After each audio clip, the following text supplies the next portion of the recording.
चलिए, तो आज हम पढ़ने वाले महासमुंद जिला के बारे में, है ना। महासमुंद जिला अपने आप में एक ऐतिहासिक जिला है, याद रखिएगा। ऐतिहासिक जिला कहने का मतलब है कि अगर कभी भी आपसे पूछा जाए कि हमारे यहाँ ऐसा कौन सा क्षेत्र है जो लगभग जिसके बारे में हमारी संस्कृति का केंद्र माना जाता था, एक समय था जो संस्कृति का केंद्र होता है, कल्चर का, ठीक है, सेंटर ऑफ कल्चर छत्तीसगढ़ के लिए, ठीक है, तो वो महासमुंद जिला है, याद रखिएगा। महासमुंद जिला के संबंध में कई ऐसे क्षेत्र हैं जिसके बारे में आपको पढ़ने को मिलेगा कि जहां पर ऐसे कई क्षेत्र हैं जहां पर यह पढ़ने को मिलेगा कि इतिहास में बार बार जो है वो राजधानी के तौर पर जाना जाता है, ठीक है, यानी कि हमारे यहाँ अलग अलग समय में महासमुंद जो है छत्तीसगढ़ की राजधानी रही है, ठीक है। तो आज हम उसके बारे में बात करने वाले हैं, आपके महासमुंद जिले के बारे में, ठीक है। देखिए,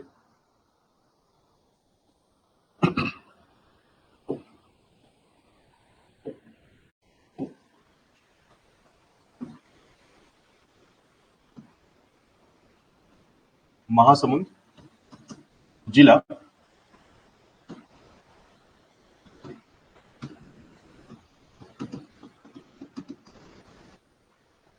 ठीक है।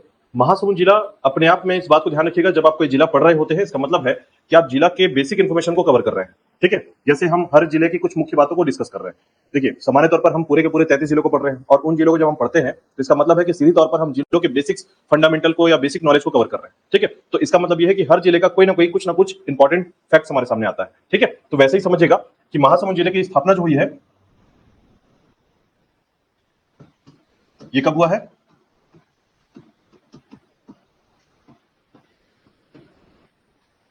ना, 6 जुलाई 1998 को जो है इसकी स्थापना हुई है, फॉर्मेशन इसका हुआ है, ठीक है। साथ ही साथ याद रखना है कि किस जिले से हुआ है, यानी मातृ जिला, तो रायपुर इसका मातृ जिला रहा है, ठीक है। तो रायपुर इसका मातृ जिला रहा है। अब देखिए, इसके बारे में और मुख्य बातों की बात करें तो मुख्य रूप से याद रखिएगा, जैसे हम सभी जिलों के बारे में कंटिन्यू डिस्कस करते हैं, जैसे इसका ऐतिहासिक पृष्ठभूमि, उसी प्रकार इसका प्रशासन, उसी प्रकार इसकी भौगोलिक स्थिति क्या है, सामाजिक और आर्थिक स्थिति, और पर्यटन, ठीक है। इसमें सब कुछ इंपॉर्टेंट है, याद रखिएगा, पर्यटन सबसे ज्यादा इंपॉर्टेंट है, क्योंकि जब भी हम पूरा थ्योरी पढ़ते हैं या पूरी जब छत्तीसगढ़ को बहुत अच्छे से हम पढ़ना स्टार्ट करेंगे, हर एक पॉइंट को डिस्कस करेंगे, छूट जाता है। तो पर्यटन को हम अलग से जब पढ़ते हैं ना तो ये वापस रिपीट होता है, याद रखिएगा, ठीक है। इसलिए ध्यान रखिएगा, पर्यटन को आपको सबसे ज्यादा फोकस करना है, क्योंकि हर साल पीएससी में व्यापम में आपसे एक क्वेश्चन कॉमन पूछा जाएगा कि यह पहाड़ किस जिले से संबंधित है, यह पहाड़ कहां पर स्थित है, इस पहाड़ की मुख्य खास बात क्या है, या तो उसके खास बात से जोड़कर जो है कोई क्वेश्चन पूछ लिया जाएगा।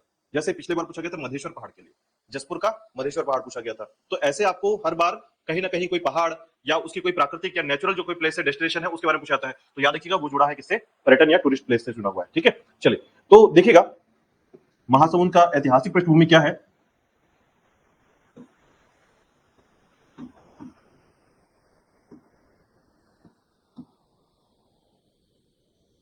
इसे कहते हैं हम लोग इसका हिस्टोरिकल बैकग्राउंड, ठीक है। देखिए, जब हम हिस्टोरिकल बैकग्राउंड की बात करते हैं तो सबसे पहले बात आती है इसका नामकरण कैसे हुआ, है ना, इसकी नेमिंग कहां से आई है। तो याद रखिएगा, नामकरण सामान्य तौर पर देखिए, किसी भी जिले का नामकरण जो है किसी न किसी घटना से, किसी न किसी प्राचीन घटना से, ठीक है, या फिर किसी ऐतिहासिक घटना से जो है देखा जाता है, ठीक है। तो अगर उसके हिस्ट्री में ऐसी कोई घटना घटी हो तो उसे संबंधित कहा जाता है। तो देखिए, एक बहुत कॉमन किंवदंती है, यार देखिए, किंवदंती का मतलब क्या होता है, वहां के जो लोकल लोग हैं वो कुछ इस प्रकार का बात करते हैं कि यह जो क्षेत्र है आपका महासमुंद, महासमुंद, ठीक है, ये बेसिकली किसके बारे में जानकारी देता है, तो ये सामान्य जानकारी देता है किसी जल क्षेत्र के बारे में, ठीक है, किसी जल क्षेत्र के बारे में जानकारी देता है। और जल क्षेत्र की जानकारी का मतलब यह देखिए, महासमुंद ऐसा जो शब्द दिया गया है वो ये कहा जाता है कि अगर आप महासमुंद देखिएगा, देखिए ये जो है आपका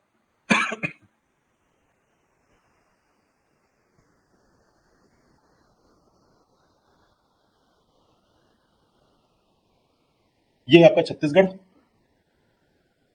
और ये जिला है आपका महासमुंद। तो अगर इसकी बाउंड्री को देखें आप तो ये आपका बाउंड्री है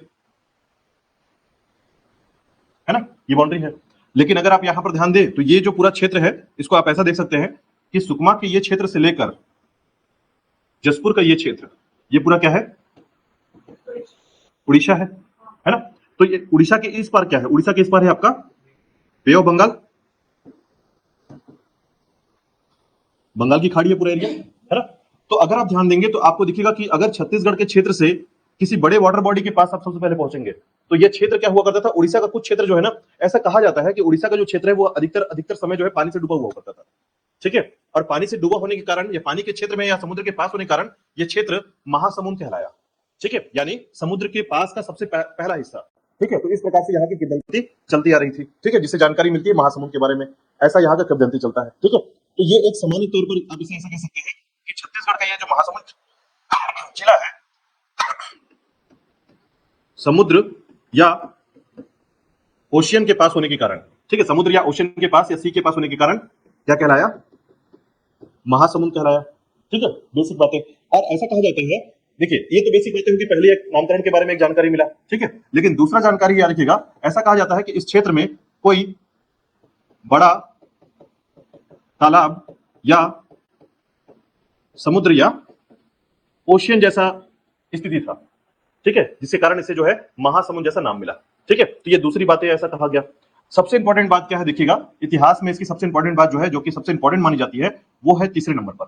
और वो क्या है, तो सामान्य तौर पर देखिएगा, इसमें कहा गया कि महासमुंद जो है ये नाम दिया गया है गुप्त काल में, यानी गुप्त काल से इसकी शुरुआत मानी जाती है यहां से इसका नाम का। ठीक है, तो यहां पर ऐसा कहा जाता है कि इस क्षेत्र में जब शासक था कौन, तो देखिए गुप्त काल में एक शासक हुआ करता था जिसे कहते हैं समुद्रगुप्त, है ना, समुद्रगुप्त। तो समुद्रगुप्त के समय याद रखिएगा इसे भारत का नेपोलियन भी कहा जाता है। ठीक है, और इसकी पत्नी का नाम है रूपवती। देखिए समुद्रगुप्त की पहली जो पत्नी थी उसका नाम है दत्तवती। ठीक है, लिच्छवी की राजकुमारी रही है। ठीक है, तो याद रखिएगा, लेकिन रूपवती के बारे में जानकारी नहीं मिलती है। अगर आप साक्ष्य या एविडेंस ढूंढेंगे तो हो सकता है रूपवती के बारे में जानकारी प्रॉपर तरीके से नहीं मिलती, लेकिन समुद्रगुप्त की कई पत्नियां थी। ठीक है, तो उसमें से एक पत्नी रही होगी जो कोई रूपवती है ना। तो समुद्रगुप्त ने एक अभियान चलाया था, इसको बोलते दक्षिणापथ अभियान। ठीक है, और इस अभियान के तहत जो है, जब उसने दक्षिणापथ अभियान किया तो वो कहां पहुंचा था, इस महासमुंद वाले क्षेत्र में। और महासमुंद जब ये पहुंचा तो महासमुंद के क्षेत्र को वो समुद्रगुप्त के नाम पर महासमुंद जैसे नाम दिया गया, समुद्रगुप्त के नाम पर महासमुंद कहा गया। ठीक है, तो ये याद रखिएगा कि समुद्रगुप्त के नाम पर जो है इसे महासमुंद जैसे समुद्र समुद्र, ठीक है, तो हो सकता है कि महासमुद्र कहा गया हो। ठीक है, लेकिन क्या हुआ, धीरे धीरे हम छत्तीसगढ़ से शब्द जुड़ गया वो, तो महासमुंद समुद्र से क्या हो गया, समुद्र हो गया। ठीक है, इस प्रकार से नाम जो है परिवर्तित हो गया और महासमुंद जैसे शब्द को सुनने को मिलता है इसमें। ठीक है, अब इसके बारे में और हम साक्ष्य कैसे ले सकते हैं, तो याद रखिएगा यहां पर एक रूपवती का गांव है जिसे रूपग्राम के नाम से जाना जाता है। तो ये माना जाता है इसकी पत्नी का जो क्षेत्र है वो यही था। ठीक है, तो रूपगांव याद रखिएगा। तो महासमुंद क्षेत्र जो है ये बिल्कुल ऐसा कहा गया कि महासमुंद के समय जो है या गुप्त काल के समय आने पर समुद्रगुप्त का जो अभियान था इस क्षेत्र में उसने जीता और इस क्षेत्र को जो है लंबे समय तक अपने पास रखा, जिसके कारण ये जगह का नाम क्या पड़ गया, महासमुंद। ठीक है, तो ये महासमुंद आया, याद रखिएगा। ठीक है, क्लियर हुआ यहां तक बात। अब देखिएगा इसी के बाद थोड़े से इतिहास पर चलते हैं, इतिहास के बारे में पढ़ते हैं। देखिएगा, तो यह जो क्षेत्र रहा है आपका महासमुंद, ठीक है, यहां अलग अलग समय में जो है कैसे इतिहास की घटनाएं देखने को मिलती है। जैसे अगर आप ऐतिहासिक घटनाओं की बात करें तो याद रखिएगा सबसे पहले तो यहां पर कौन कौन से वंश ने शासन किया है प्राचीन काल में। एंशिएंट हिस्ट्री जब भी आप छत्तीसगढ़ का पढ़ेंगे तो उस समय आपको पता चलेगा कि इस क्षेत्र में आपको सरकपुरी वंश, पांडु वंश और सोमवंश या सोमवंशीय शासकों के द्वारा यहां पर शासन किया गया है महासमुंद क्षेत्र में। ठीक है, तो विशेष प्रकार से याद रखिएगा प्राचीन काल में ये घटनाएं आपको सुनने को मिलेगी। ठीक है, साथ ही साथ एक घटना और सुनने को मिलेगा कि प्राचीन काल में जो है छत्तीसगढ़ का नाम क्या था, इसे कहा जाता था दक्षिण कौशल। ठीक है, तो दक्षिण कौशल जो छत्तीसगढ़ हुआ करता था इसकी राजधानी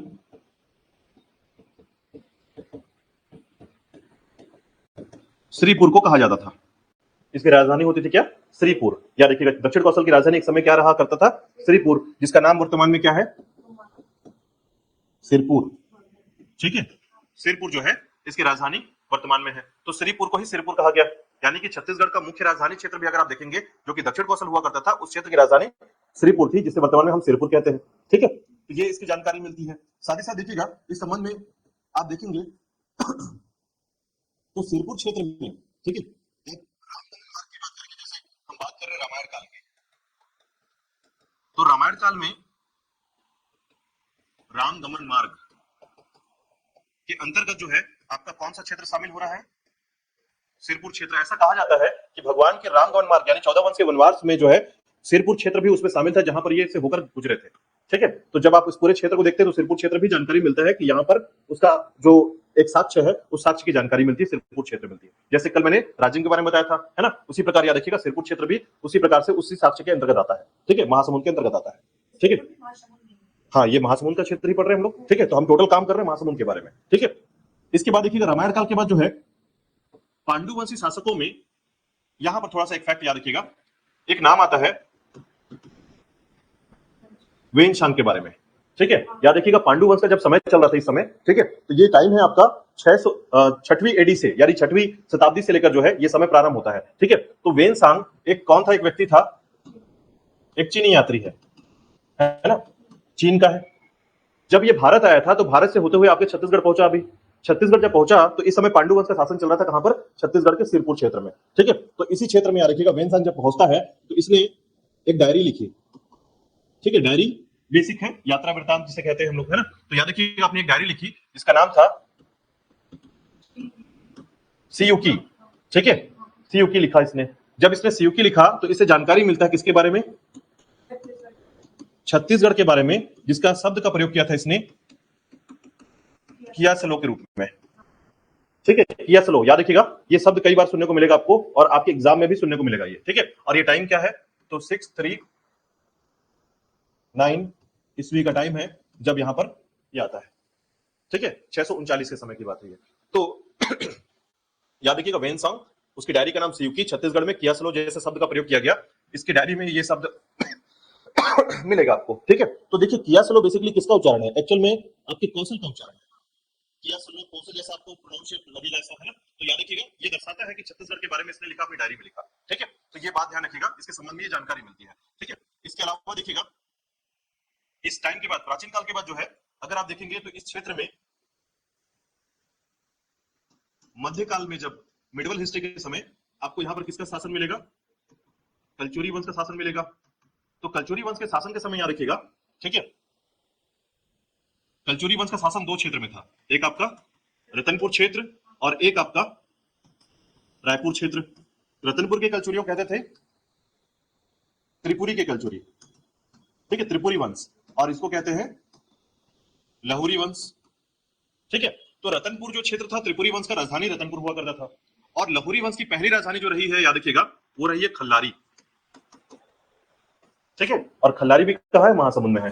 ठीक है, तो याद रखिएगा कलचुरियों की राजधानी, पहली जो राजधानी हुआ करती थी लाहुरी वंश की, वो कहां थी, खल्लारी थी। ठीक है, अब इनकी राजधानी की बात कलचुरियों के आधार पर देखेंगे तो ये आपका तोमान वाला जो क्षेत्र है ना, कोरबा के लिए हमने पढ़ा है ना। लेकिन याद रखिएगा लाहुरी वंश की जब स्थापना होती है महासमुंद क्षेत्र में, तो सबसे पहले राजधानी यानी कि उनका क्षेत्र रहा है खल्लारी का क्षेत्र। ठीक है, तो खल्लारी को इन्होंने राजधानी बनाई थी, ये पहले याद रखिए कलचुरियों ने। कौन से कलचुरियों ने, लाहुरियों ने। ठीक है, साथ ही साथ याद रखिएगा जब कलचुरियों में एक व्यक्ति आता है, नाम है कल्याण साय। कल्याण साय ने क्या किया था, छत्तीसगढ़ का निर्माण किया था। ठीक है, छत्तीसगढ़ जो है अलग अलग गढ़ को बनाया था। तो महासमुंद के अंदर जो है इसने 4 गढ़ बनवाए थे।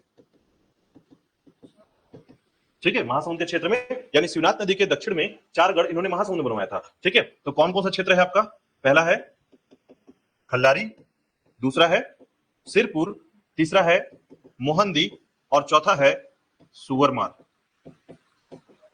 ठीक है, ये सभी गढ़ों में आते हैं, याद रखिएगा महासमुंद के गढ़ है ये। ठीक है, तो याद रखिएगा छत्तीसगढ़ के महासमुंद के 4 गढ़।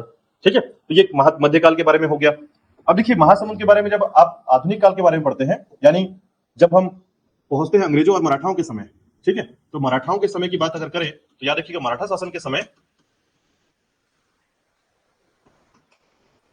महासमुंद जो क्षेत्र हुआ करता था, ठीक है, मराठा काल में जो महासमुंद क्षेत्र हुआ करता था, याद रखिएगा यह क्षेत्र रायपुर का हिस्सा हुआ करता था, या रायपुर से इसका प्रशासन चलता था। ठीक है, इसका प्रशासन किसे चल रहा था, रायपुर क्षेत्र से। ठीक है, तो ये याद रखिएगा मराठा शासन में कोई बहुत बड़ा बदलाव नहीं हुआ था। ठीक है, लेकिन जब अंग्रेजों का समय आता है, ठीक है, तो इस समय जो है याद रखिएगा महासमुंद का जो क्षेत्र है अंग्रेजों के शासन काल में, यह क्षेत्र अलग अलग क्षेत्र से बना हुआ था। यानी महासमुंद जो है मूल रूप से आपका सबसे फेमस जगह क्या था, तो याद रखिएगा 2 क्षेत्र, एक सिरपुर और खल्लारी सबसे मुख्य क्षेत्र हुआ करते थे। ठीक है, सिरपुर और खल्लारी, याद रखिएगा इन दोनों का नाम अगर आप भूल गए तो आप समझिए छत्तीसगढ़ के मुख्य इतिहास को भूल गए। ठीक है, छत्तीसगढ़ में ऐसे ही बहुत इतिहास के बहुत सारे पन्ने ऐसे हैं, याद रखिएगा, जो सिरपुर और खल्लारी से जुड़े हुए हैं। ठीक है, इसलिए ध्यान रखिएगा कि आपको याद रखना है सिरपुर और खल्लारी के बारे में। ठीक है,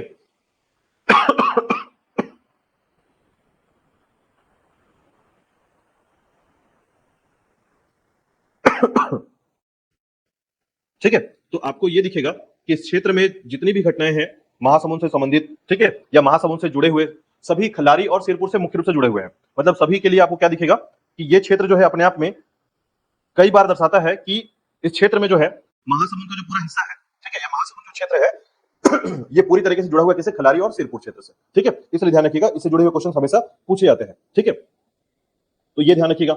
इसी प्रकार देखिएगा, जैसे मैंने आपको, अच्छा एक पॉइंट और हम यहाँ पर डिस्कस कर सकते हैं अंग्रेजों में जाने से पहले। एक बात और याद रखिएगा, हमने देखा रामायण काल को, हमने देखा प्राचीन काल में कुछ वंशों के बारे में। एक छोटी सी बात यहाँ पर और ध्यान रखिएगा जो कि सबसे इंपॉर्टेंट है, वो है आपका महाभारत काल। प्राचीन काल का ही एक पूरा इतिहास है इसमें, ध्यान रखिएगा। महाभारत काल के समय जो है ना, आप ऐसा कह सकते हैं कि महाभारत काल के कई ऐसे साक्ष्य या एविडेंस जो है इस क्षेत्र में देखने को मिलते हैं। ठीक है, तो ये भी ध्यान रखिएगा कि महाभारत काल से संबंधित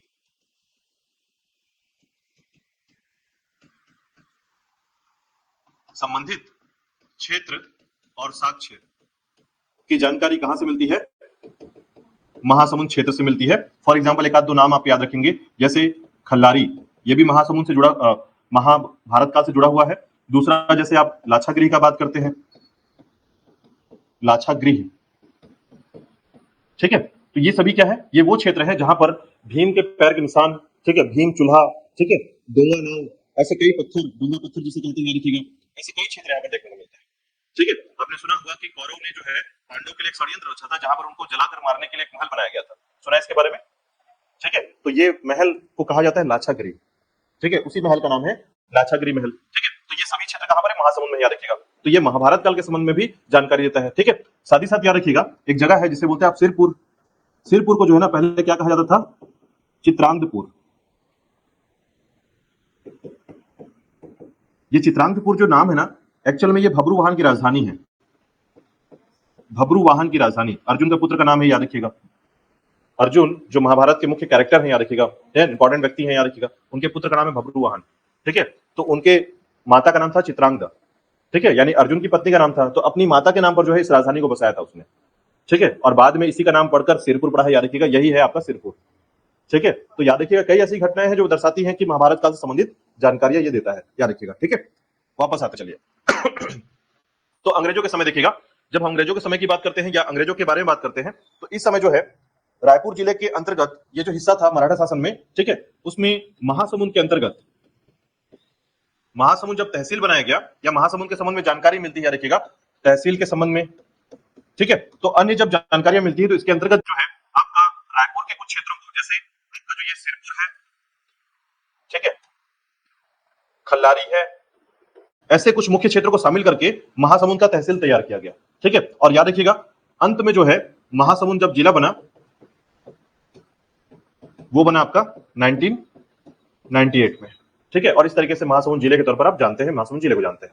ठीक है, तो याद रखिएगा महासमुंद जिला जो है ये अंग्रेजों के समय में तैयार किया हुआ महासमुंद जो है पहले रायपुर के क्षेत्र से शामिल हुआ, और उसके बाद याद रखिएगा ये धीरे धीरे जो है एमपी के सरकार के साथ आया, यानी एमपी प्रशासन में आया, और उसके बाद जो है छत्तीसगढ़ के साथ एमपी के टाइम पे ही, पहले तो याद रखिएगा एमपी के टाइम पर ही बन चुका था, और बाद में जो है छत्तीसगढ़ जब बना सन 2000 में, तो उससे पहले ये छत्तीसगढ़ के साथ जुड़ कर आ गया। ठीक है, हाँ, एमपी महासमुंद जो है पहले बन चुका, 2 साल पहले बना था, है ना, इसका डेट आपने याद रखा है 6 जुलाई 1998 को बना हुआ है। ठीक है, तो ऐसे घटनाओं के साथ इसको याद रख सकते हैं आप कि महासमुंद जो है अपने आप में एक बहुत ऐतिहासिक क्षेत्र है हमारा। ठीक है, तो याद रखिएगा, खासकर 2 जगह मैंने बताया आपको, एक सिरपुर और दूसरा खल्लारी को बोलना नहीं आपको। ठीक है, और ये 4 नाम भी नहीं भूलना है, याद रखिएगा, मोहंदी सुअरमार जो क्षेत्र है ये गढ़ के नाम है, याद रखिएगा। ठीक है, चलिए प्रशासन देखिएगा, इस क्षेत्र में प्रशासन कैसा रहा है।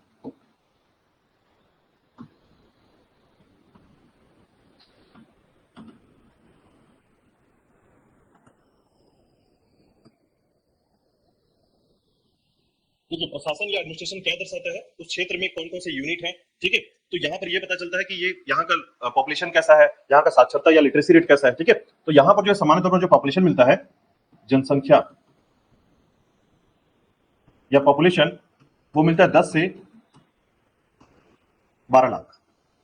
ठीक है, 10 से 12 लाख का पॉपुलेशन इस क्षेत्र में है। तो सामान्य तौर पर याद रखिएगा यहाँ पर जितने भी चीजें हैं, ठीक है, या फिर जो पॉपुलेशन के आधार पर चीजें हैं, तो ऐसा नहीं कह सकते ये बहुत ज्यादा शहरीकरण के अंतर्गत आता है। ठीक है, तो कई बार ऐसा आपको सुनने को मिलेगा इस जगह पर कई ऐसी घटनाएं हैं, ठीक है, जो ऐतिहासिक धरोहर में शामिल होती है। ठीक है, यानी कि अगर आप देखेंगे तो यहाँ पर आपको एक एक बातों को ध्यान रखना होगा कि महासमुंद इतना इंपॉर्टेंट क्यों होता है। तो देखिए, अगर आप इस सड़क की बात करेंगे, NH-53 यहाँ से गुजरता है, ठीक है, और यहाँ पर का एक शहर है आपको पता होगा सरायपाली, ठीक है, सरायपाली। और याद रखिएगा सरायपाली एक ऐसा शहर है जो अंग्रेजों के समय में बसाया गया शहर है।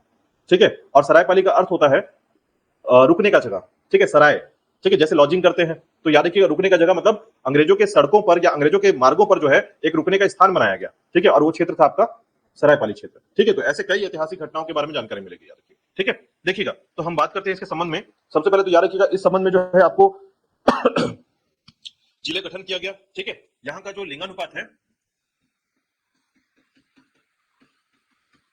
सेक्स रेशियो जो है वो है 1017।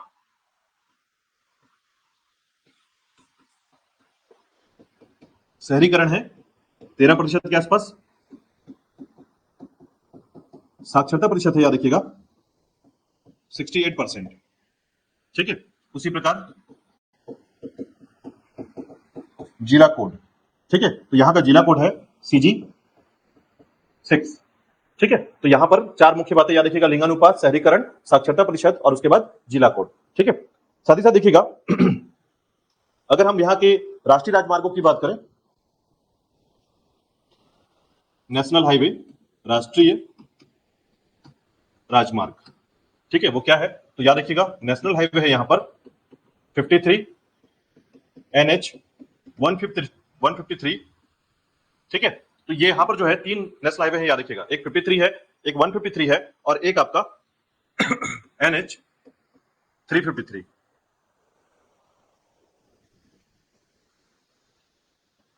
तो यहां पर तीन राष्ट्रीय राजमार्ग है जो कि अभी हम डिस्कस करेंगे कहां कहां पर है। ठीक है, इसके अलावा देखिएगा इस क्षेत्र में आपको सीमावर्ती जिले,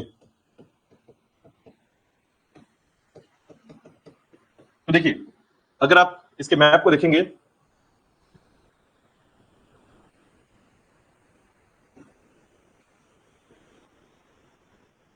कुछ इस प्रकार से आपको महासमुंद का जिला नजर आएगा। ठीक है, महासमुंद क्षेत्र। तो देखिए महासमुंद को उत्तर की तरफ कौन टच करता है, तो याद रखिएगा सारंगढ़। ठीक है, इस तरफ जाएंगे तो आपका बलौदा बाजार क्षेत्र है ना, याद रखिएगा ये आपका बलौदा बाजार क्षेत्र है। इस तरफ जाएंगे तो ये बलौदा बाजार के क्षेत्र के नीचे आता है आपका रायपुर। ठीक है, और रायपुर के पास यहां पर है आपका, तो याद रखिए गरियाबंद। ठीक है, तो कुल 4 जिले जो हैं इसको टच करते हैं, याद रखिएगा। ठीक है, 4 जिलों का सीमा साझा करता है ये। ठीक है, और सीमावर्ती राज्य तो आप जानते हैं इस तरफ क्या है, उड़ीसा। ठीक है,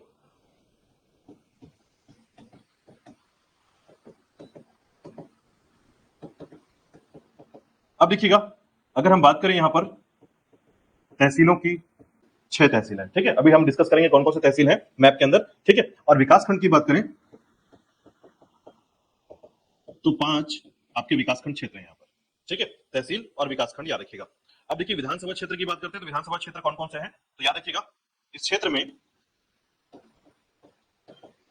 विधानसभा क्षेत्र जो है वो है कितने, 4। कौन कौन से हैं, तो याद रखिएगा बसना, महासमुंद, खल्लारी, ठीक है, और एक है आपका जो मैंने अभी नाम जस्ट आपको बताया था, सरायपाली। ठीक है, तो 4 आपको विधानसभा क्षेत्र मिलते हैं यहां पर, याद रखिएगा। और लोकसभा क्षेत्र देखिएगा, यहां का जो लोकसभा क्षेत्र है वो है आपका एक महासमुंद लोकसभा क्षेत्र। ठीक है, तो ये था आपका प्रशासन के बारे में, याद रखिएगा, है ना, प्रशासन क्षेत्र। चलिए इसके बाद देखिएगा हम बात करते हैं इसके भौगोलिक क्षेत्र के बारे में। तो भौगोलिक क्षेत्र का विस्तार कैसा है या भौगोलिक क्षेत्र क्या है यहाँ का,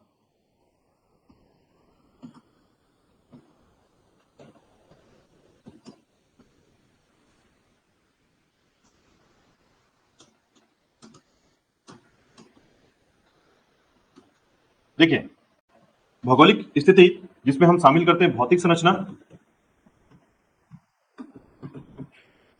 ज्योग्राफिकल स्ट्रक्चर या फिजिकल स्ट्रक्चर की बात, तो याद रखिएगा यह क्षेत्र है आपका महानदी बेसिन का पार्ट है।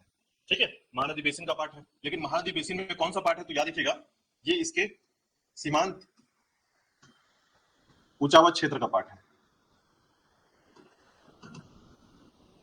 ठीक है, सीमांत ऊंचावत क्षेत्र का मतलब होता है, याद रखिएगा, रिलीफ एरिया। ठीक है, अपलैंड एरिया। तो याद रखिएगा जैसे ये महानदी का जो क्षेत्र मान लेते हैं, ये महानदी का क्षेत्र है, तो महानदी के क्षेत्र में जो बाउंड्री होगा, याद रखिएगा जो बाउंड्री है वो हाइटेड होगा, अपलैंड होगा, तो वही वाला पार्ट है आपका महासमुंद, याद रखिएगा। ठीक है, इसे बोलते हैं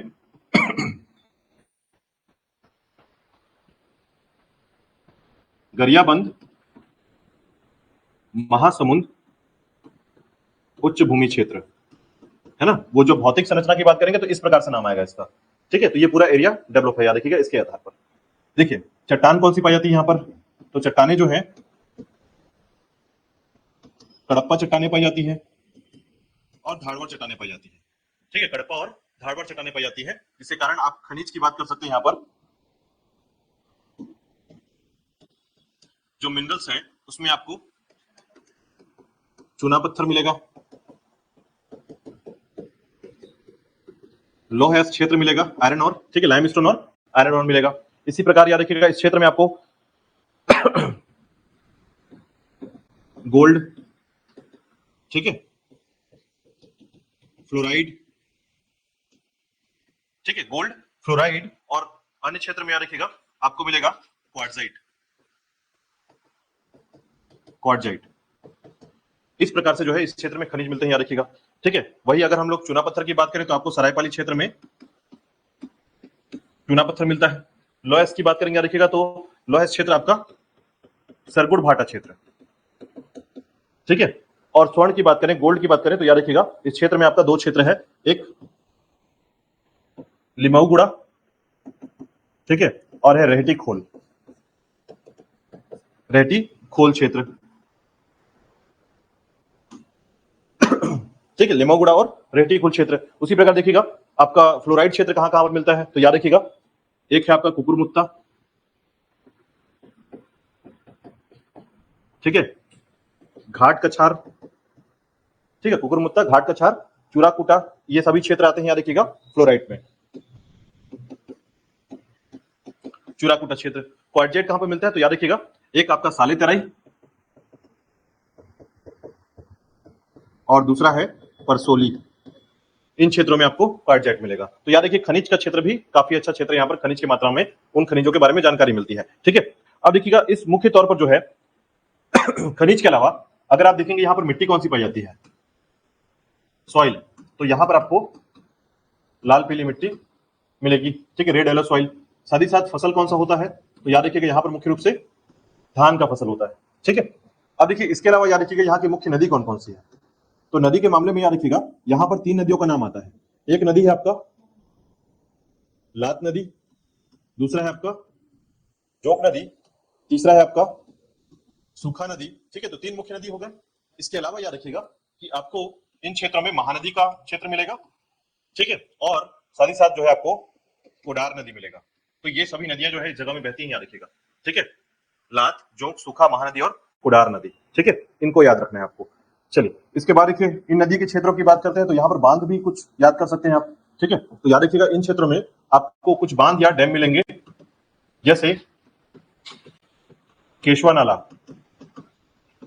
दूसरा जोक वेपवर्तन, ठीक है, जोक बांध कह सकते हैं आप इसको। ठीक है, जोक परियोजना या जोक प्रोजेक्ट के नाम से जाना जाता है। साथ ही साथ याद रखिएगा यहाँ पर सबसे इंपॉर्टेंट जो है आपके कोडार में, कोडार परियोजना जो है उसका नाम है शहीद वीर नारायण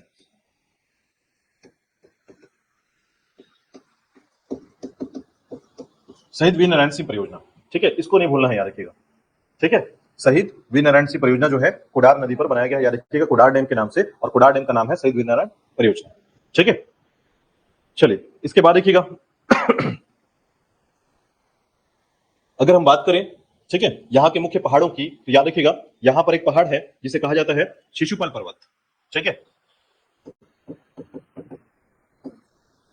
इसके बारे में आगे मैं बताऊंगा शिशुपाल पर्वत के बारे में। ठीक है, तो याद रखिएगा शिशुपाल पर्वत यहाँ का पहाड़ है जिसकी ऊंचाई जो है लगभग, या सबसे ज्यादा जो हाइट है वो कितनी है, 899 मीटर, ठीक है, ये इतनी हाइट का है, याद रखिएगा।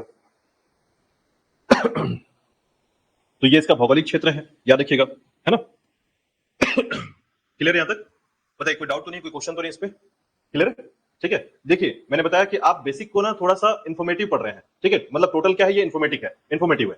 अगर आप इसमें जब डिटेल में पढ़ेंगे तो आपके टॉपिक में जब आ जाएंगे तो उसमें डिटेल में पढ़ेंगे। जैसे मान लीजिए हम पढ़ेंगे खनिज चूना पत्थर, तो चूना पत्थर कहां कहां होगा, उस एरिया को हम कवर करेंगे, उसमें आपका सरायपाली क्षेत्र का नाम आएगा, पूरे छत्तीसगढ़ में जहां जहां चूना पत्थर मिलते हैं, लाइमस्टोन मिलते हैं, उनके बारे में हम बात करेंगे वहां पर, ठीक है। लेकिन पहले आप उसके बेसिक इन्फॉर्मेशन को जान कर रखिए कि छत्तीसगढ़ में अलग अलग जिला है, उसकी क्या विशेषता है, उन जिलों की विशेषता क्या है, ठीक है। तो हर जगह पर ऐसा विशेषता नहीं मिलेगा कि खनिज में ही विशेषता मिले। फॉर एग्जांपल मैंने आपको बताया बलौदा बाजार के बारे में, तो बलौदा बाजार के बारे में आपने पढ़ा कि चूना पत्थर के मामले में सबसे आगे कौन है, बलौदा बाजार है, उसकी विशेषता मिली आपको कम से कम एक। वैसे ही हर जिले की कुछ ना कुछ विशेषता है।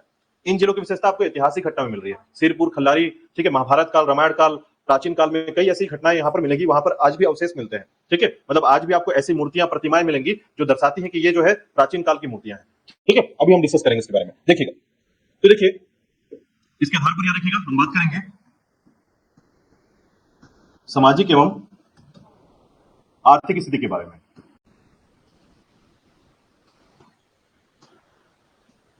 सोशल एंड इकोनॉमिक स्टेटस, ठीक। देखिए अब जब बात करेंगे सामाजिक स्थिति के बारे में तो याद रखिएगा यहाँ पर कौन कौन सी जनजाति मुख्य रूप से निवास करते हैं, ठीक है। तो ट्राइबल्स में याद रखिएगा यहाँ पर जो ट्राइब्स रहते हैं, ठीक है, उन ट्राइब्स में आपको जनरली जो है यहाँ पर भतरा जनजाति, ठीक है, कमार जनजाति, इसके अलावा जो है आपको इस क्षेत्र में आपको सौरा जनजाति मिलेंगे, याद रखिएगा, ठीक है।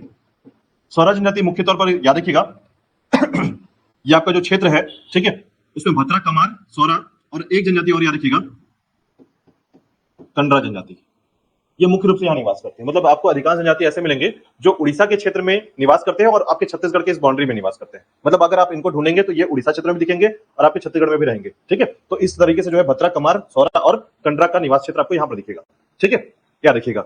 अगर वही जनजातियों में मुख्य रूप से देखें तो याद रखिएगा भतरा और सौरा जो है ना विशेष प्रकार से याद रखिएगा। सौरा तो सबसे इंपॉर्टेंट है इस क्षेत्र के लिए, ठीक है, तो याद रखिएगा भतरा और सौरा का सबसे इंपॉर्टेंट है, बिकॉज कमार जो है आपको सबसे ज्यादा कहां मिलेंगे, गरियाबंद में, ठीक है, और महासमुंद और गरियाबंद टच है, याद रखिएगा। तो इसलिए जो है कुछ क्षेत्रों में आपको कमार जनजाति यहाँ भी देखने को मिलेंगे, ठीक है, याद रखिएगा।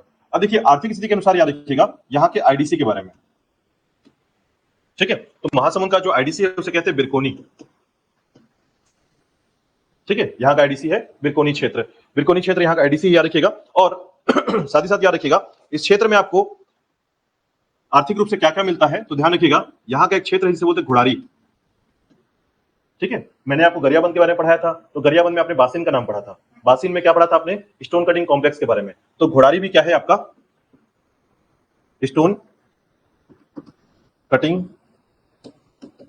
कॉम्प्लेक्स है, याद रखिएगा, ठीक है। साथ ही साथ याद रखिएगा यह क्षेत्र जो है आर्थिक रूप से जो है, ठीक है, आपको अधिकांश चीजों में क्या दिखेगा, आर्थिक रूप से उतना सबल नहीं दिखते हुए, यानी कि जैसे रायपुर है, जैसा अन्य हमारा जो जिला है जो कि बिजनेस के रूप में ज्यादा डेवलप है, कारखाने वहां पर ज्यादा है, तो यहाँ पर आपको ऐसा नहीं नजर आएगा। लेकिन आपको यहाँ पर नजर आएगा कि ऐतिहासिक रूप से, ठीक है, पुराने अगर काम को देखें या पुराने समय को देखें, उस समय में आपको कई ऐसे विस्तार यहाँ पर दिखेंगे, ठीक है। यानी कि ये जो जिला है, ये जो पूरा शहर है, ये कहीं ना कहीं इंटरकनेक्शन का काम करता था बाकी जिलों के साथ या बाकी राज्यों के साथ, ठीक है। तो अगर आप किसी पुराने राज्यों के बारे में या पुराने जिलों के बारे में पूछेंगे तो सबसे पहले लोग किसको जानेंगे, महासमुंद क्षेत्र को जानेंगे, याद रखिएगा, ठीक है, सरायपाली को जानेंगे, क्योंकि ये जो है पुराने क्षेत्रों में से एक है, याद रखिएगा, ठीक है। चलिए तो याद रखिएगा यहाँ का आईडीसी याद रखिएगा और घुड़ारी को याद रखिएगा, स्टोन कटिंग कॉम्प्लेक्स यहाँ पर स्थित है, याद रखिएगा, ठीक है। चलिए इसके अलावा देखिएगा इस क्षेत्र में अगर हम लोग मुख्य रूप से बात करें पर्यटन क्षेत्रों की, ठीक है, तो देखिएगा पर्यटन क्षेत्रों में सबसे पहले हम एक मैप को देखते हैं और मैप से समझते हैं यहाँ पर इसकी स्थिति क्या है, ठीक है। तो देखिएगा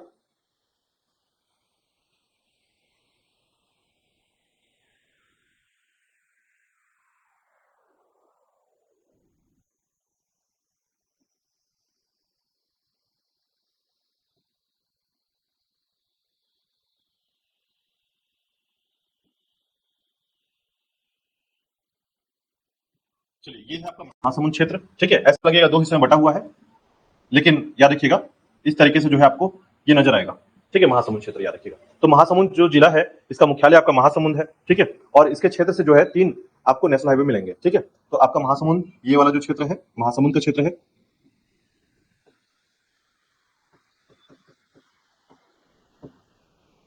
ये इसका मुख्यालय है, याद रखिएगा, ठीक है।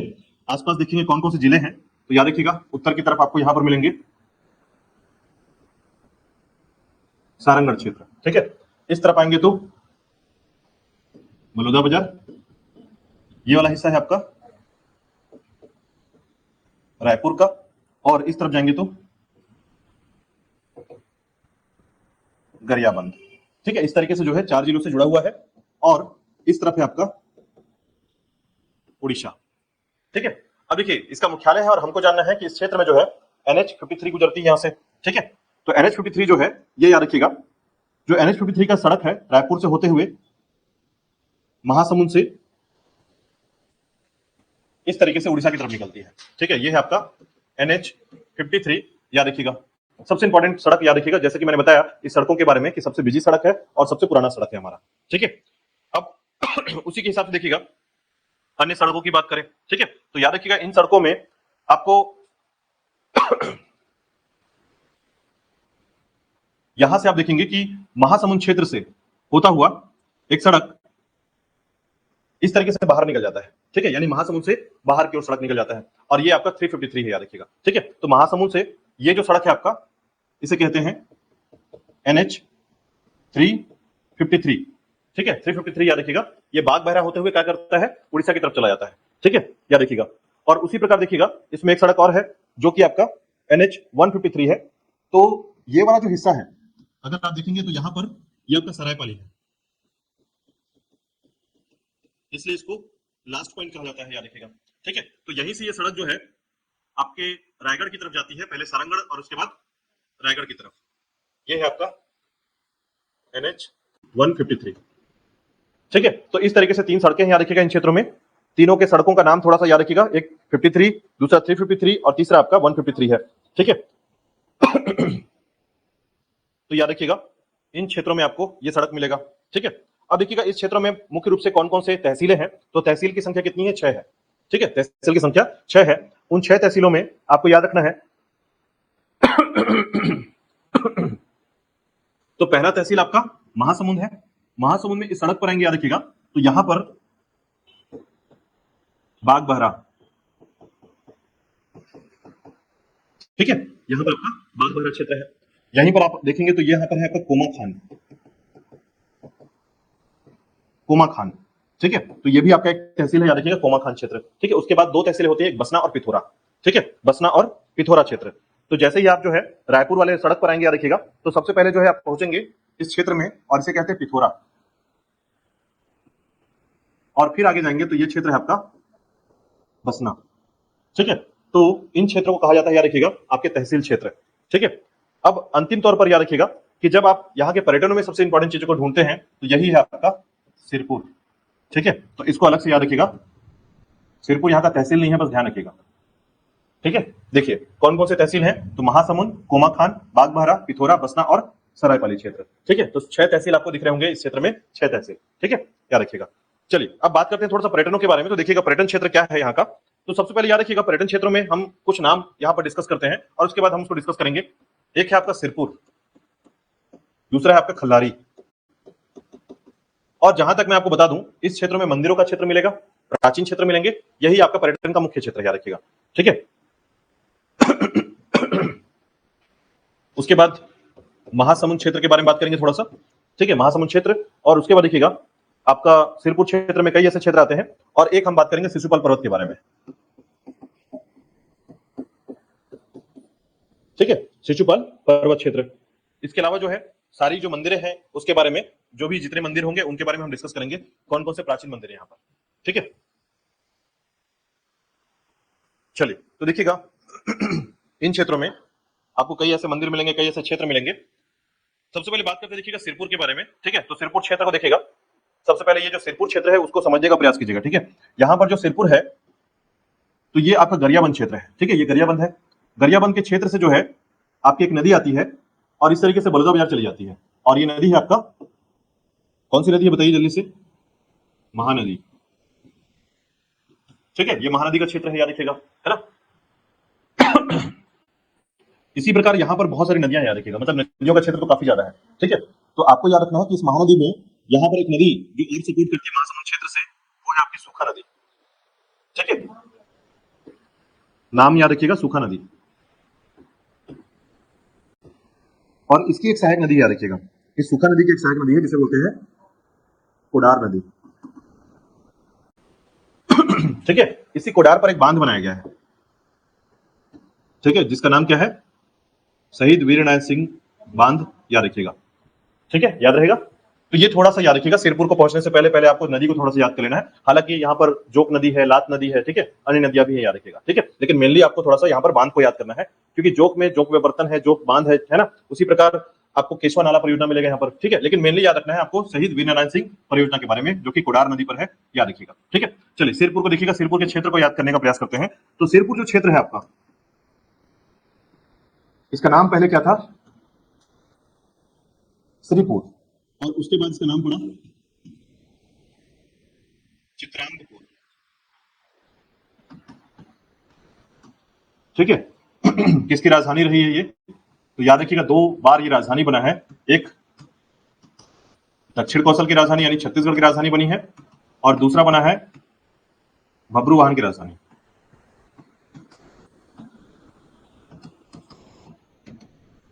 ठीक है, बब्रुवाहन की राजधानी रही है। ये कौन है, तो याद रखिएगा अर्जुन का पुत्र है, कंफ्यूज मत होइएगा, याद रखना है आपको, अर्जुन का पुत्र, ठीक है, बब्रुवाहन अर्जुन का पुत्र, और इसकी माता का नाम था चित्रांगदा, और उसी के कारण जो है इसका नाम पड़ा है चित्रांगदपुर, ठीक है। देखिएगा, तो महानदी के तट पर यह स्थित क्षेत्र सिरपुर, महानदी के तट पर स्थित, ठीक है। अगर धर्मों की बात करें, कौन कौन से धर्म, तो याद रखिएगा आपको हिंदू धर्म की जानकारी यहां से मिलेगी, आपको यहां पर बौद्ध धर्म की जानकारी मिलेगी, आपको यहां पर जैन धर्म की जानकारी मिलेगी। और इस तरीके से याद रखिएगा तीनों धर्मों का क्षेत्र जो है, या स्मारक रूप से इसको कहा जाता है कि धर्मों का स्मारक क्षेत्र आपका ये क्षेत्र है, सिरपुर क्षेत्र है, ठीक है। तीनों धर्मों की जानकारी मिलेगी, तीनों धर्मों के संबंध में जानकारी यहां पर मिलती है, ठीक है। आप ये कह सकते हैं कि अगर कभी भी जब प्राचीन काल का समय चल रहा था, ठीक है, तो कलाओं का केंद्र कहलाता था छत्तीसगढ़ का जो है ना, ये कला केंद्र था। कला केंद्र मतलब आर्ट सेंटर। तो छत्तीसगढ़ जो है ना, इसके 3 आर्ट सेंटर थे, याद रखिएगा। पहला आर्ट सेंटर था आपका रतनपुर, ठीक है, दूसरा था आपका मल्हार, और तीसरा था आपका सिरपुर। इस तरीके से 3 आर्ट सेंटरों के बारे में बात की जाती है कि छत्तीसगढ़ में 3 कला केंद्र हुआ करते थे, और इन 3 कला केंद्रों में ये नाम है, याद रखिएगा। तो सिरपुर जो है एक कला केंद्र हुआ करता था, इसलिए यहाँ पर कई प्रतिमाएं प्राप्त हुई, याद रखिएगा, ठीक है। चलिए, इसके साथ ही साथ याद रखिएगा यहाँ बौद्ध धर्म की जो केंद्र माना जाता है, या बौद्ध धर्म के संबंध में जानकारी मिलती है, तो 6वीं से लेकर 10वीं शताब्दी में, ठीक है, 6वीं से लेकर 10वीं शताब्दी के समय जो है, याद रखिएगा इस समय इसे बौद्ध धर्म का केंद्र माना जाता था, बौद्ध धर्म का केंद्र माना जाता था सिरपुर को, जो कि 6वीं से 10वीं शताब्दी का समय माना गया है, ठीक है। उसी प्रकार याद रखिएगा कि मूर्तियों की बनावट जो है, जो यहाँ पर जितनी मूर्ति प्राप्त हुई है, वो तिब्बती मूर्तियों के आधार पर या उनका प्रभाव देखने को मिलता है। तिब्बत में मूर्तियां बनती थी, उसका प्रभाव यहाँ पर देखने को मिलता है, याद रखिएगा, ठीक है। साथ ही साथ याद रखिएगा कि मैंने आपको बताया है कि ये जो है ना, एक क्षेत्र जो है आपका पहले दक्षिण कौशल की राजधानी रही है, बब्रुवाहन की राजधानी रही है, ठीक है। सर्ववंशी शासकों ने शासन किया यहाँ पर, ठीक है। तो कई ऐसे क्षेत्र याद रखिएगा जहां पर प्राचीन सभ्यताओं के या प्राचीन जो घटनाएं हैं उनके संबंध में जानकारियां मिलती है यहाँ पर, ठीक है। चलिए, और बाकी मैंने आपको बताया था, ऐसा कहा गया है, ठीक है, एक बौद्ध ग्रंथ है, नाम याद रखिएगा, बौद्ध ग्रंथ, ठीक है। तो बौद्ध ग्रंथ है जिसका नाम है अवदान शतक।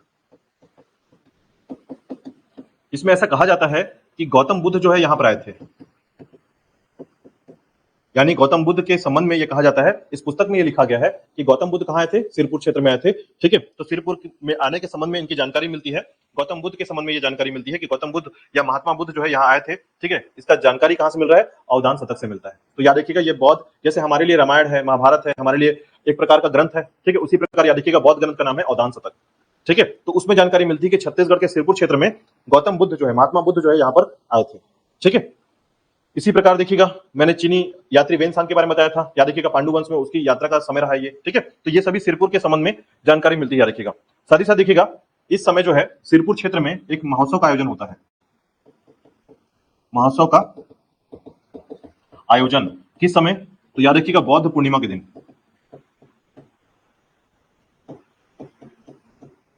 बौद्ध पूर्णिमा के दिन जो है प्रतिवर्ष, ठीक है, महोत्सव मनाया जाता है। ठीक है, याद रखिएगा सिरपुर महोत्सव के नाम से जाना जाता है, सिरपुर महोत्सव। ठीक है, अब देखिएगा यहाँ पर क्या क्या चीजें हैं, कौन कौन से मुख्य मुख्य विशेषताएं हैं इनके अंतर्गत, यहां तक क्लियर है? ठीक है, चलिए आगे देखिएगा।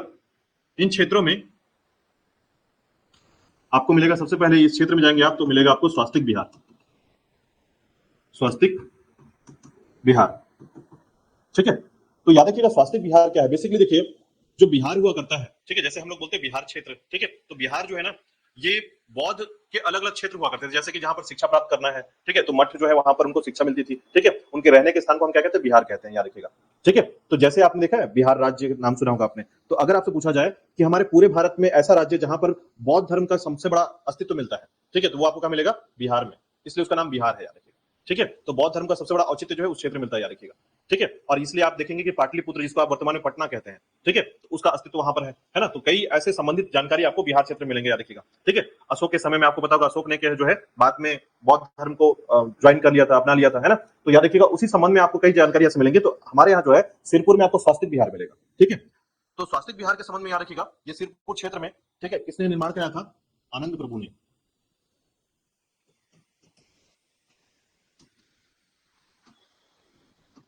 आनंद प्रभु के द्वारा जो है निर्माण किया गया था, याद रखिएगा, स्वास्तिक बिहार का। ठीक है, शासनकाल का समय अगर हम बात करें, याद रखिएगा, तो इस समय जो है शिवगुप्त बालार्जुन, शिवगुप्त बालार्जुन का समय था, याद रखिएगा, इसके शासनकाल था ये। ठीक है, इस समय जो शास्त्रिक बिहार का निर्माण आनंद प्रभु ने करवाया था इस क्षेत्र में, सिरपुर क्षेत्र में। ठीक है, और इसके गर्भगृह में जो है बुद्ध की प्रतिमा स्थापित कराई थी इस क्षेत्र में। ठीक है,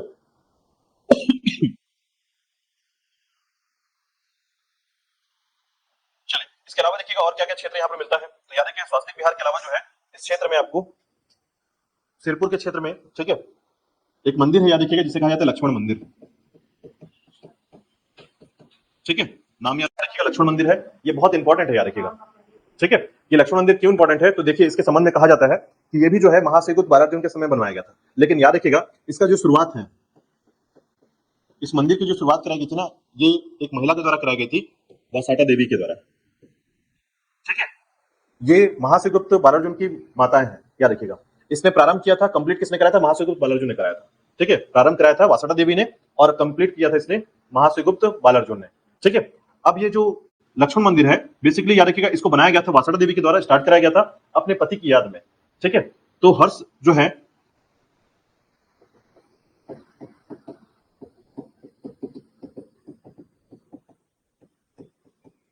ठीक है, मेमोरियल एक तरीके से आप कह सकते हैं कि अपने हस्बैंड के मेमोरी के तौर पर जो है इसे इस मंदिर को स्टार्ट कराया गया था। ठीक है, तो इस मंदिर का जो नाम है या इसके संबंध में जो जानकारी मिलती है, याद रखिएगा। ठीक है, तो हर्षगुप्त, इसके पति का नाम क्या था? हर्षगुप्त। ठीक है, इनकी मृत्यु हो जाती है, मृत्यु के बाद जो वासुदा देवी ने जो है लक्ष्मण मंदिर स्टार्ट कराया था, याद रखिएगा। इस मंदिर की खास बात याद रखिएगा, ये मंदिर जो है लाल ईंटों से बनी है। ठीक है, इस मंदिर की ये खास बात है, ध्यान रखिएगा कि लाल ईंट, देखिए आज वर्तमान में अगर हम लोग कोई भी भवन बनाते हैं, कोई भी इमारत बनाएंगे या कोई भी स्ट्रक्चर बनाएंगे और ईंट केवल बना देते हैं, ईंट से, उसके बाहर से कोई भी सीमेंटेड नहीं कराते। ठीक है, प्लास्टर जो है उसको नहीं कराते। एक समय आएगा जब वो इमारत क्या होगा, गिर जाएगा, क्योंकि ईंट कमजोर होता है। लेकिन आज तक समझिए उस समय से बना हुआ ये मंदिर आज तक जो है वैसा का वैसा पड़ा हुआ है। ठीक है, और उसमें बाहर से प्लास्टर आपको नहीं दिखेगा, याद रखिएगा। ठीक है, सिर्फ ईंट से, हाँ केवल ईंट से बना हुआ, लाल ईंटों से बना हुआ ये मंदिर है, याद रखिएगा। ये इसकी खासियत है, याद रखिएगा। ठीक है, तो लाल ईंटों से बना हुआ ये मंदिर है, ध्यान रखिएगा। और इसमें जो है इसके गर्भगृह में जो है ना आपको विष्णु जी मिलेंगे, गर्भगृह में विष्णु जी, ठीक है, की प्रतिमा स्थापित है, फर्ण युक्त। ठीक है, सांप के फर्ण युक्त जो है इसमें आपको प्रतिमा मिलेंगी, विष्णु जी का प्रतिमा मिलेगा, याद रखिएगा। ठीक है, चलिए इसके अलावा याद रखिएगा यहां पर जो इसके बारे में बहुत कहानी है, याद रखिएगा। लक्ष्मण मंदिर के बारे में बहुत ऐसी जानकारी है, जैसे कि इसका निर्माण किसने कराया था, है ना, इसकी मूर्ति का निर्माण किसने कराया था, उसके संबंध में और कई ऐसी जानकारी याद रखिएगा। जैसे यहाँ पर एक प्रशस्ति रखा गया था, प्रशस्ति का मतलब है अभिलेख।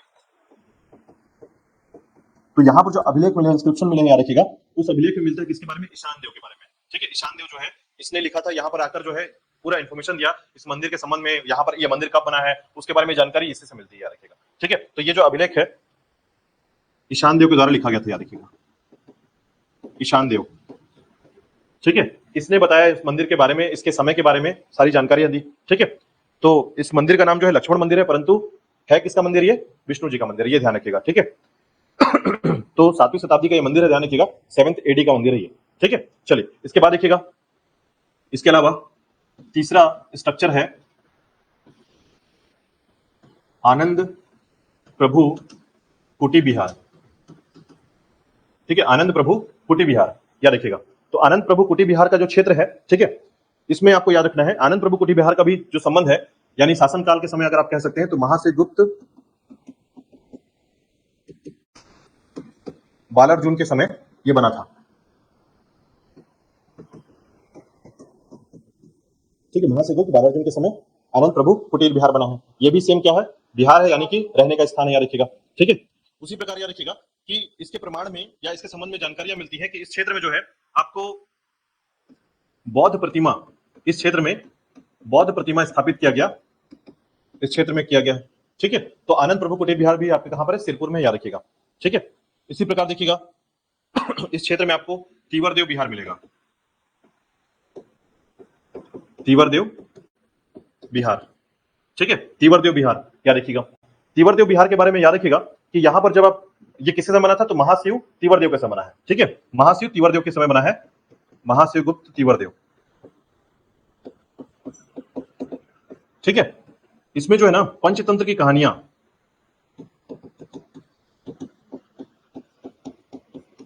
का रचनात्मक वर्णन है, यानी इनकी दीवारों में पंचतंत्र की कहानियों के बारे में पूरा का पूरा कलात्मक आर्ट जो है डिफाइन किया गया है, याद रखिएगा, पंचतंत्र स्टोरी के बारे में। ठीक है, देखिए इसके अलावा जो है सिरपुर में जाएंगे आप। ठीक है, आगे चले, देखिएगा इसके बाद आता है सिरपुर में गंधेश्वर महादेव मंदिर। ठीक है, गंधेश्वर महादेव मंदिर। ठीक है, इसका नाम जो है एक्चुअली सुगंध के कारण पड़ा है, स्पेशल। ठीक है, स्पेशल जो स्मेल है उसके कारण इसका नाम गंधेश्वर महादेव मंदिर पड़ा है, याद रखिएगा। ठीक है, तो सिरपुर में स्थित 7वीं शताब्दी का मंदिर है।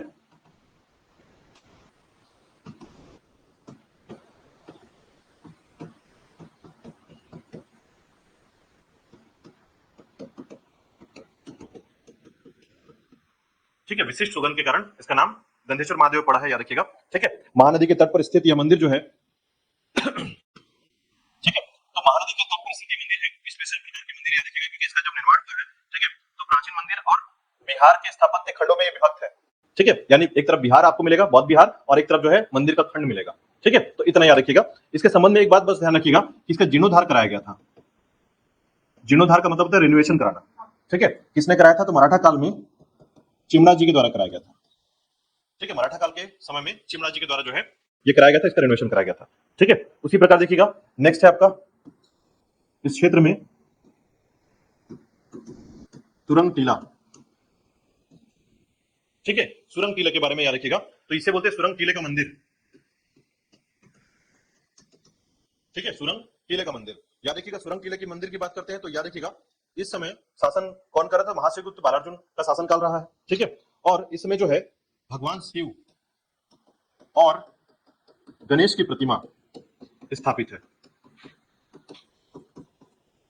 ठीक है, भगवान शिव और गणेश की प्रतिमा स्थापित की गई है आपके इस मंदिर में, सुरंग टीले के मंदिर में। ठीक है, याद रखिएगा। चलिए इसके बाद देखिएगा अन्य क्षेत्र में, हम अन्य की बात करें, कौन कौन से अन्य स्थापत्य आपको मिलेंगे यहाँ पर सिरपुर में? अन्य स्थापत्य। ठीक है, तो कौन कौन से स्ट्रक्चर या फिर और कौन सी इमारतें मिलती हैं यहाँ पर प्राचीन समय में, वो याद रखिएगा। अन्य स्थापत्य में जैसे सीन सुई बौद्ध विहार। ठीक है, सिंसुई बौद्ध विहार क्षेत्र। ठीक है, ये भी आपका बौद्ध विहार का क्षेत्र है। उसी प्रकार आपका महानदी के तट पर जो है राजमहल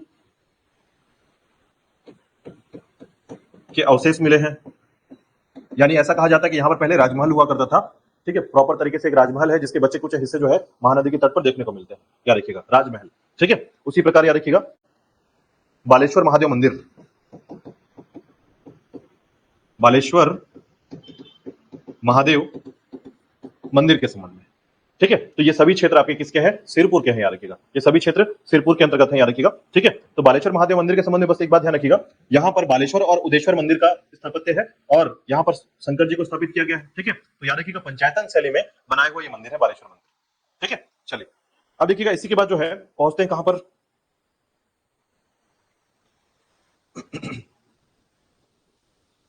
खल्लारी क्षेत्र।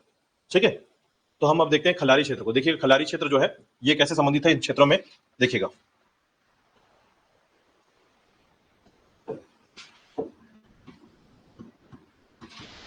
खल्लारी क्षेत्र का जो प्राचीन नाम है उसे कहते हैं खलवाटिका। ठीक है, और ये कलचुरियों का राजधानी रह चुका है, जैसे मैंने आपको बताया था कलचुरियों की राजधानी के तौर पर से जाना जाता है। ठीक है, साथ ही साथ याद रखिएगा खल्लारी क्षेत्र में जो है आपको महाभारत कालीन खलवाटिका, महाभारत कालीन क्षेत्र या एविडेंस या साक्ष्य जो है इस क्षेत्र में मिलते हैं, याद रखिएगा। जैसे एग्जांपल के तौर पर याद रखिएगा भीमखो। ठीक है, यहां पर भीम के पैर के निशान मिलते हैं, याद रखिएगा भीमखो क्षेत्र में। ठीक है, भीमखो क्षेत्र। उसी प्रकार आपका लाछागिरी के बारे में मैंने बताया आपको। लाछागिरी वह महल है जहां पर पांडवों को जलाकर मारने का षड्यंत्र रचा गया था, याद रखिएगा लाछागिरी क्षेत्र। ठीक है, उसी प्रकार याद रखिएगा यहां पर आपको खल्लारी माता मंदिर, ठीक है, यहां पर खल्लारी माता मंदिर जो स्थापित है, याद रखिएगा, है ना। तो मां दुर्गा का एक मंदिर है और माता राउर का एक मंदिर है। पहाड़ के ऊपर और पहाड़ के नीचे दो मंदिर हैं, याद रखिएगा, जो खल्लारी माता मंदिर के तौर पर जाने जाते हैं। ठीक है, उसी प्रकार इस क्षेत्र में अगर यहां से थोड़ी दूरी पर 3 किलोमीटर की दूरी पर जाएंगे तो खोपड़ा माता का मंदिर है, याद रखिएगा। खोपड़ा माता मंदिर, ठीक है, जो खल्लारी से 3 किलोमीटर की दूरी पर यह मंदिर है, याद रखिएगा। ठीक है, इसके अलावा और कुछ मंदिर हैं, उनका नाम याद रखिए कौन कौन से अन्य मंदिर हैं। देखिएगा अन्य मंदिर में कनेश्वर महादेव मंदिर।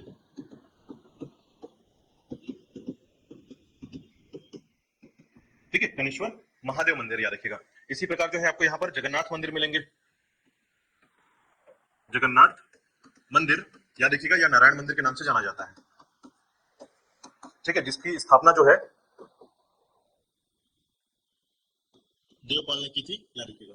ठीक है, तो देवपाल नामक व्यक्ति द्वारा जो है 1415 में, ठीक है, 1415 के समय इसको बनवाया गया था, याद रखिएगा। ठीक है, कलचुरी शासक इस समय कौन थे? ब्रह्मदेव थे। ठीक है, रायपुर जिसके नाम पे बसा हुआ, याद रखिएगा, ब्रह्मदेव राय। ठीक है, कलचुरी शासक है ब्रह्मदेव राय, तो इन्हीं के नाम पर जो है ना रायपुर बसाया गया है, याद रखिएगा। ठीक है, उसी प्रकार जो है आपका सिंघोड़ा घाटी के क्षेत्र में आपका रुद्रेश्वर या रुद्रेश्वरी माता मंदिर। ठीक है, सिंघोड़ा घाटी क्षेत्र में आता है रुद्रेश्वरी माता मंदिर। ठीक है, उसी प्रकार चंपई माता गुफा मंदिर। ठीक है, चंपई माता मंदिर याद रखिएगा मोहंदी क्षेत्र में है। और उसके बाद याद रखिएगा जब आप बागबाहरा जाएंगे, ठीक है, तो यहां से आपके बागबाहरा क्षेत्र में जाएंगे। ठीक है, बागबाहरा क्षेत्र में चंडी माता मंदिर, चंडी माता मंदिर क्षेत्र मिलेगा आपको, बागबाहरा क्षेत्र मिलेगा। ठीक है, और अंतिम याद रखिएगा मुंगई माता मंदिर, मुंगई माता मंदिर क्षेत्र। ठीक है, तो याद रखिएगा इन क्षेत्रों में जैसे आप मुंगई माता क्षेत्र जाएंगे ना, तो ये क्षेत्र आपका 52 से लगभग जो NH-53 है उस क्षेत्र मिलेगा मुंगई माता मंदिर। ठीक है, इस मंदिर का जो पूरा स्थापत्य है वो मुंगई माता के नाम से जाना जाता है, याद रखिएगा। ठीक है, अब देखिए यहां पर जब जाएंगे 52 क्षेत्र में, 52 क्षेत्र का नाम है, यहां पर जो है एक दरगाह है। ठीक है, उस दरगाह का नाम भी याद रखिएगा। इस दरगाह को कहा जाता है हजरत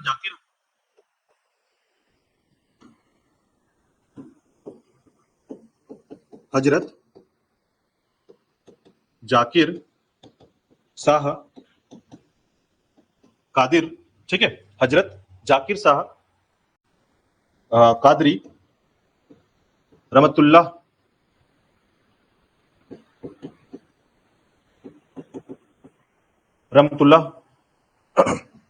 एक कादरी रहमतुल्लाह, ठीक है, रहमतुल्लाह अल्लाह का दरगाह। ठीक है, याद रखिएगा हजरत जाकिर शाह कादरी रहमतुल्लाह अल्लाह का दरगाह। ठीक है, इस क्षेत्र में है, याद रखिएगा।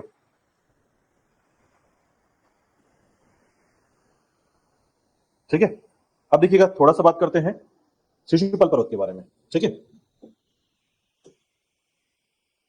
देखिए शिशुपाल पर्वत जो है, ठीक है, इसे पर्वत भी कहते हैं। ठीक है, इस पर्वत का नाम क्या है? बूढ़ाधार पर्वत भी है। ठीक है, इसे बूढ़ा डोंगर भी बोलते हैं, बूढ़ा डोंगर। ठीक है, बूढ़ा डोंगर के नाम से जाना जाता है। ठीक है, तो इस ये जो क्षेत्र है, याद रखिएगा, कई बार ऐसा कहा जाता है कि ये शिशुपाल की राजधानी हुआ करती। शिशुपाल का नाम आपको याद है? शिशुपाल महाभारत काल में कैरेक्टर हुआ करता था। ठीक है, कृष्ण जी के मौसी का बेटा है ना। हाँ, बस बस वही है। हाँ, ठीक है, तो वही वो व्यक्ति, याद रखिएगा। तो ऐसा कहा जाता है कि उसी की राजधानी हुआ करती थी, ये शिशुपाल पर्वत का क्षेत्र जो है राजधानी हुआ करती थी। ठीक है, तो इसे जो है घोड़ाधार, क्षति छार, ऐसे कई नाम से जाना जाता है, याद रखिएगा। तो यहीं पर एक जलप्रपात भी है, वाटरफॉल भी है, तो याद रखिएगा उसे कहते हैं घोड़ाधार वाटरफॉल। ठीक है, अब ऐसा भी किंवदंती, याद रखिएगा, यहाँ के जो शासक थे, ठीक है, वो उन्होंने क्या किया था, जब आक्रांताओं ने उन पर आक्रमण किया था तो यहाँ से घोड़ा से छलांग लगा दिया था। ठीक है, तो ये से घोड़ाधार के नाम से जाना गया, याद रखिएगा। ठीक है, और महानदी बेसिन की सबसे ऊंची चोटी धारी डोंगरी या धारी डोंगर, सबसे ऊंची चोटी है, याद रखिएगा, कहाँ की? महानदी बेसिन की। ठीक है,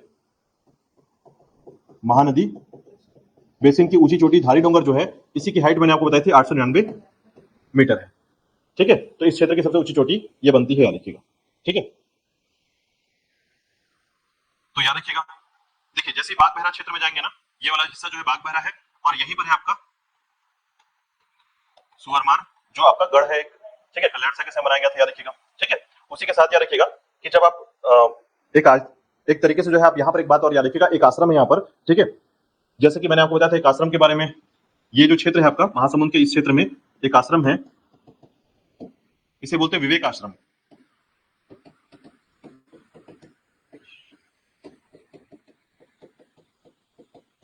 यति यतनलाल जैन के बारे में मैंने आपको बताया था। यति यतनलाल, याद रखिएगा, इनका संबंध जो है ना, ये राजस्थान से है। ठीक है, लेकिन इनका जो कर्म भूमि है वो महासमुंद है, याद रखिएगा, महासमुंद के संबंध में। ठीक है, तो ये याद रखिएगा। इसके अलावा देखिएगा, इस क्षेत्र में अगर आप महासमुंद की बात करते हैं तो महासमुंद के बारे में दो बातें ध्यान रखिएगा कि महासमुंद क्षेत्र से दो मुख्य बिंदु। ठीक है, पहला विवेक आश्रम जो है महासमुंद क्षेत्र में आता है।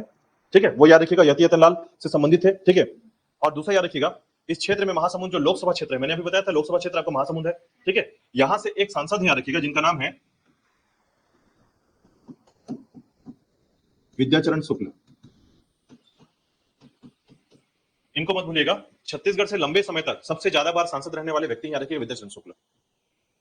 ठीक है, महासमुंद से खड़े होते हैं, याद रखिएगा। ठीक है, तो अगर आपसे पूछा जाए कि सर्वाधिक बार लोकसभा से सांसद बनने वाले व्यक्ति कौन है, तो विद्याचरण शुक्ल है, 9 बार सांसद बने यहां से।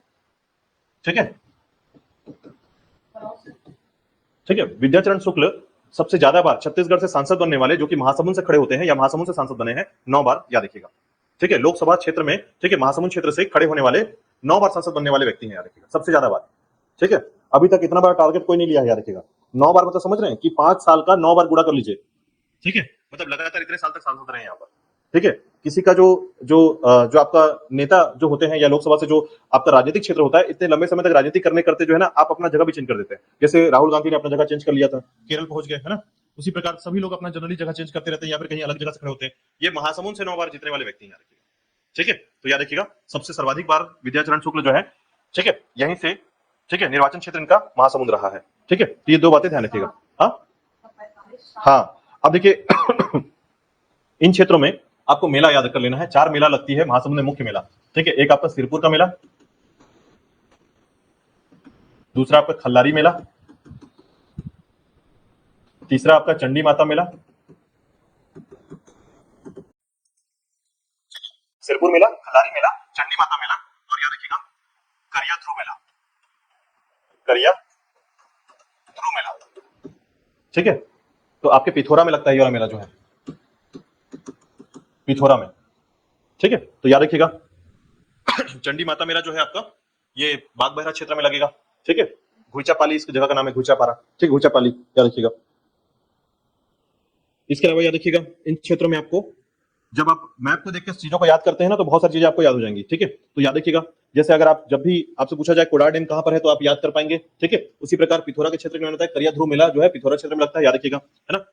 अब एक लास्ट पॉइंट याद रखिएगा, ये जो आपका सरायपाली है, ठीक है, ये छत्तीसगढ़ का 6वां 6th Akashvani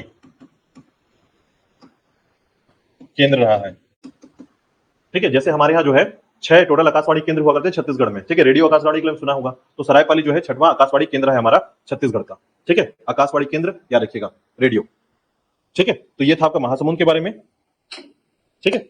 total information basically याद रखिएगा कि छोटे छोटे जो मंदिरों का नाम आपने सुना, इसके बारे में जो जाना है आपने, उसको अच्छे से समझिएगा, एक दो बार प्रयास कीजिएगा सुनने का, पढ़ने का, और दिमाग में सेटअप कीजिए उनके बारे में, खासकर कौन सा, सिरपुर क्षेत्र, सिरपुर क्षेत्र को नहीं भूलना है, ठीक है। चलिए।